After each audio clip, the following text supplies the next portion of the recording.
Coffee representation in traditional popular media tends to not be great. Either coffee is this bitter, nasty sludge with very little taste complexity, existing only to provide a pick-me-up to disgruntled workaholics and moody academic types, or it's a mocha chocolate latte with hints of pumpkin spice in the autumn, so far removed from its origin that it basically exists as a sugary drink. Why is this unfair? While coffee is indeed both of these things, it's only a really small part of what is this incredible, diverse and interesting culture. For example, you can have a cafetiere. It's cafetiere and not French press. Come on now. V60, AeroPress, mocha pot, Turkish, latte, Americano, cappuccino, espresso. The list goes on. These techniques don't exist to look impressive, but rather they approach brewing coffee in unique ways, offering distinct smells, flavors, and experiences. This is before you even consider the diversity in flavor that beans have as well. The country of origin, the soil, water retention, exposure to humidity and sunlight, all of these are individual elements that contribute to the unique flavor of that particular bean.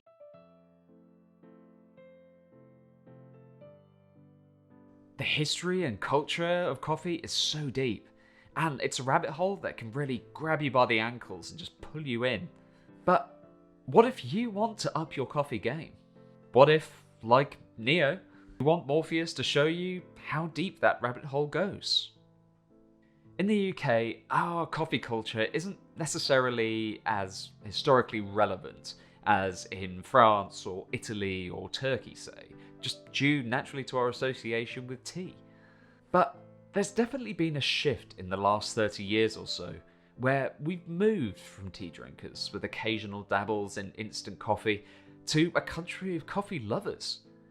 I definitely fell into the former category growing up, but that changed when I travelled and experienced cafe culture in Paris for the first time. What an experience that was! So far removed from this bland instant coffee that I needed 2 sugars to drink growing up.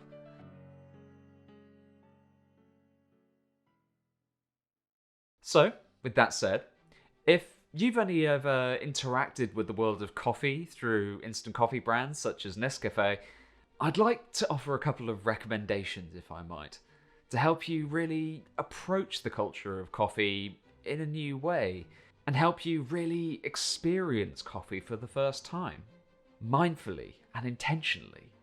And hopefully, it'll help you develop, if not a new interest, but a passion down the line that you can really engage with. If anything, you're going to be armed with some new factoids to take to your next meeting. To start with, outside of your traditional Costas and Starbucks, there are thousands of independent cafes that you can support.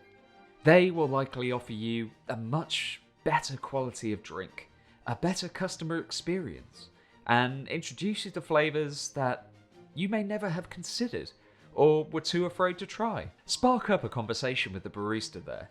They may well have more than one coffee bean available to accommodate what you naturally prefer, and they may even be able to offer you some recommendations on what you might enjoy. If you're interested in trying something at home, particularly if you're a viewer from the UK, I might suggest a cafetiere as your first venture into the world of better coffee. Not only is the system remarkably simple, but the barrier to entry is really low. The cafetiere itself is very inexpensive, less than £30.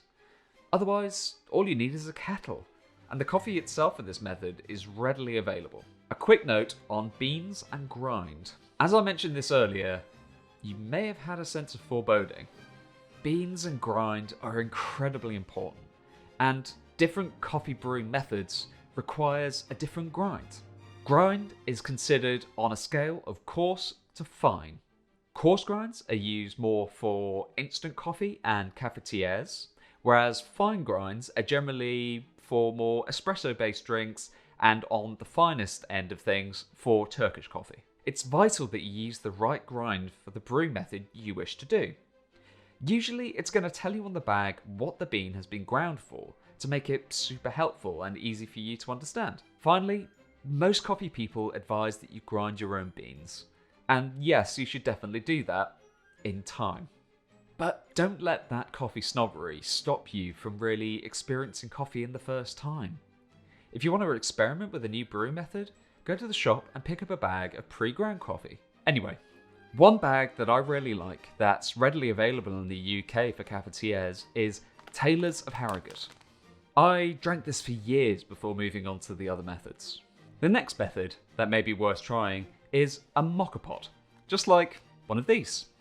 Again, this is a relatively cheap method, and all you really need is some water, a hob, preferably gas, and a different kind of coffee.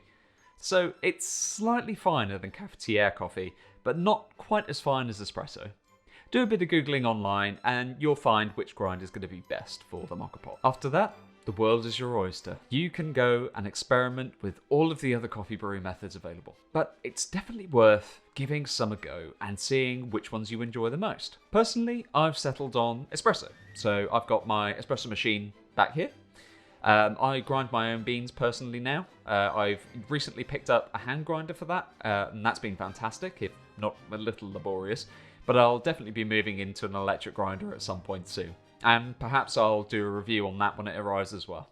If, post-COVID, you have the opportunity to go out and experience coffee culture in a different country, then absolutely do. You can learn what the difference in cafe culture is in France or in Italy, for example.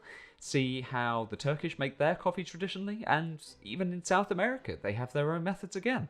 Learning how this simple bean builds social dynamics and varies so much from country to country is absolutely fascinating. And the rabbit hole only really begins there. There's so much that you can learn and so much more of life you can experience through the world of coffee. Well, that's been my brief introduction to coffee and coffee culture. What did you think? Are there any methods that you're thinking of trying now after watching this video? Let me know below. I'd love to know what your favourite coffee methods are. If you enjoyed this video, drop me a like. It lets me know that you're enjoying the content that I'm making, and I'll be sure to make more in this similar vein. If you'd like to see more from me, hit that subscribe button. I upload new videos every Monday at 9 AM GMT. Until next time, ta-ra.